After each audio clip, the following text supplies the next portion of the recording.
ከብት ማድለብ ፈልጋችሁ ነገር ግን ቦታ የለኝም ወይም ደግሞ ቤተሰብ ቦታ እስኪሰጣችሁ ቤት እስከገነቡ መሬቱ እስኪስተካከል መጠበቅ የለባችሁም። የሚቀድመው ቤቱ ሳይሆን ሙያው ነው የሚቀድመው።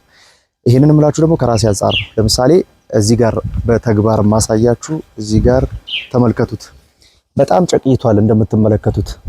እዚህ ውስጥ ለምሳሌ ተመልከቱት። ከዚህ ቀደም እዚህ ውስጥ ነበረ ስሰራ የነበረው። አሁን በጣም ጨቅይቷል። ወለል ብዙ ወጪ ይጠይቃል። ስለዚህ ይሄንን ወጪ ከምናደርግ በነገራችን ላይ የኔ ካልኩሌሽን እንዴት ነው? የኔ ካልኩሌሽን ይሄንን ወለል ከማደርገው ወይም ደግሞ በኮንክሪት አድርጌ ከምሰራበት ለምን 2 ከብት 3 ከብት አልጨምርበትም የሚል ካልኩሌሽን ሁልጊዜ ያለኝ ማለት ነው። በፍየልም በዶሮም እንደዛ ነው የምሰራው። ስለዚህ ራሳቸው ከብቶቹ ብጨምርባቸው ምናልባት ይሄንን የሰራተኛ ሌበር ኮስት ብቻ ነው የሚጨምርብኝ። ስለዚህ ያንን ማካካስ፣ ስለዚህ የሚሻለው መምረጥ የተሻለ ነው። ብዙዎቻችን ግን መሬት የለንም ወይ የሆነ የተመቻቸ በጣም አልጋ ባልጋ የሆነ ነገር እስኪ ሟላላችሁ የምትጠብቁ ሰዎች አላችሁ። ግን እንደዛ አያስኬድም። ስለዚህ ስራውን ጀምሩት።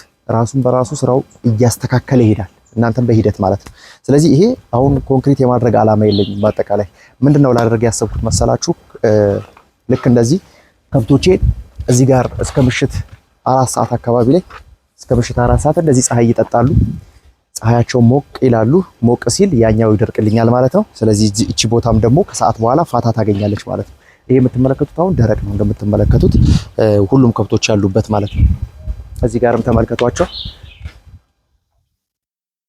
እዚህ በጣም በቃ እየቀየሩ ያሉ ከብቶች ናቸው። ተመልከቷቸው። እነዚህ በጣም በቃ ደግሞ ሲበሉ አንዳንድ ከብቶች ሲበሉ ጸባያቸው ይቀየራል። ጥጋብ ይላቸዋል። በቃ የሆነ በቃ በፊት የነበረ ያልነበረ አመላቸው እንደገና ቦግ ማለት ይጀምራሉ። ምን ያክል እንደሚነጩ አይታችኋል? ተመልከቱ። የምቾት መገለጫ የሚባለው ይሄ ነው አንደኛው ማለት ነው። ስለዚህ እቺ ሙልጭ ተደርጋ ትነሳለች። አዲስ ከስር ይበቅላል። በጣም ያማረ አይነት ሰውነት፣ በጣም ሻይን የሚያደርግ አይነት ሰውነት ይኖራቸዋል ማለት ነው ከብቶች። እቺ ባለፈው እንግዲህ ታማለች ብዬ ነገርኳችሁ ነች። አንዳንዴ ክፉ አመል አለባት፣ ግን ለክፉ አትሰጥም ብዙ። ግን በጣም ታሟል። ይሄ ጎድና አጥንቱን ተመልከቱ። ይኸውላችሁ እንዲህ አይነት አመል እንዲህ አይነት አመል ይሄ እንግዲህ አጉል ለሚያረጋችሁ እንዲህ አይነት ከብት የሆነ አካላችሁን ያበላሻልና ተመልከቱ። እነዚህ እኔ ከነዚህ ጋር ነው የምዳፈረው ብዙ ጊዜ። ይሄኛውንም ብዙ አላምነውም። ብቻ ግን በዚህ መልኩ እየሰራን ያለ ነው። እንደምትመለከቱት እንግዲህ የቦታ እጥረት አለብን። እነዚህ ፍየሎች እነዚህ ተሰደው ነው በነገራችን ላይ እዚህ የመጡት።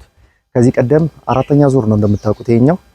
ከዚህ ቀደም ያሉት 3ቱ ዙሮች እዛኛው ቤት የተሰሩ ናቸው። እዛ ትልቁ ሼድም እንደምታውቁት ማለት ነው።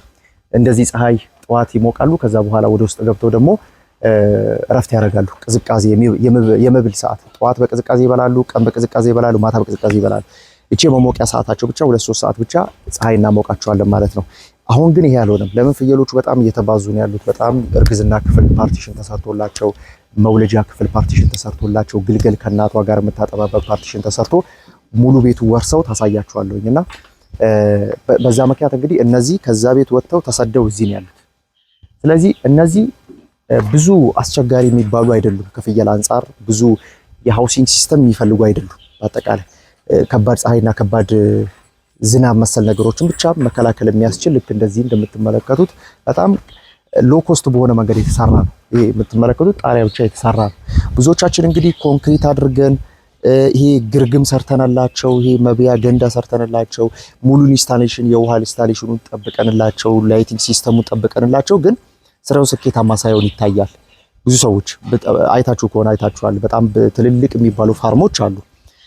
ጠጋ ብላችሁ ግን ሲስተማቸውን፣ ስራቸውን፣ ማኔጅመንታቸውን ብትመለከቱ በጣም የወረደ ከአርብቶ አደር የማይሻል አይነት ስራ የሚሰሩ ሰዎች አሉ። ካፒታሉ አለ፣ ኢንፍራስትራክቸሩ በደንብ ተሞልተው ጥሩ ፋሲሊቲ ያላቸው፣ አካባቢው ላይ ኢንቫይሮንመንቱ በጣም የተመቸ ነው ለስራው። ነገር ግን ማኔጅመንቱ ዜሮ የሚሆንበት ሁኔታ አለና መጀመሪያ የሚቀድመው ሙያ ይቀድማል፣ ማወቅ ይቀድማል። ከአንድ ከብት ሰርቶ ማየት፣ እዚህ ጓሮ ላይ ዞር ብላችሁ የሆነ ጓሮ ላይ አስሮ የሆነን ከብት ያለውን ፕሮግረስ ማየት፣ በቃ እንዴት ብሰራው ነው የተሻለ የሚሆነው የሚለው ነው እንጂ 200 ካሬ ካልሰራው ቤት ስራ አልጀምርም የሚባል አይነት ነገር ብዙ አያስኬድም ልላችሁ ፈልጋለሁ። ስለዚህ ቤት በተገነባ ምናምን አይደለም። እርግጥ ነው እንደዚህ አይነት ፋሲሊቲ የለንም እኛ። ነገር ግን ማኔጅመንቱ ላይ በቃ ፐርፌክት ነን ማለት ይቻላል። ያ ማለት አሁን የምታዩበት የከብቶቻችንን ለውጥ፣ የፍየሎቻችን ለውጥ፣ በዶሮቻችን ያለው ለውጥ በአነስተኛ እንጀምረዋለን፣ ዘርፉን እንቀላቀላለን፣ እንጀምራለን። ስለዚህ ወጥረን እንሰራለን፣ በጣም ተክተን እንሰራለን። አሉ የሚያንገጫግጩ ነገሮች በደንብ እናልፋቸዋለን ማለት ነው። ስለዚህ ልላችሁ የፈለኩት ምንድነው የምንጠብቀው ያለ ነው ለመጀመር ፍየሉንም 3-4 ፍየል ለማስገባት ከብቶችንም የወተት ላሞችንም ለመስራት ምንድነው እየጠበቅን ያለ ነው። በጣም ግዙፍ የሆነ ነገር አይመጣም ባንዴ። ስለዚህ ምናልባት ስራውን ትተውታላችሁ እንጂ የተመቻቸ ነገር አልጋ ባልጋ የሆነ ነገር ሊመጣ አይችልም።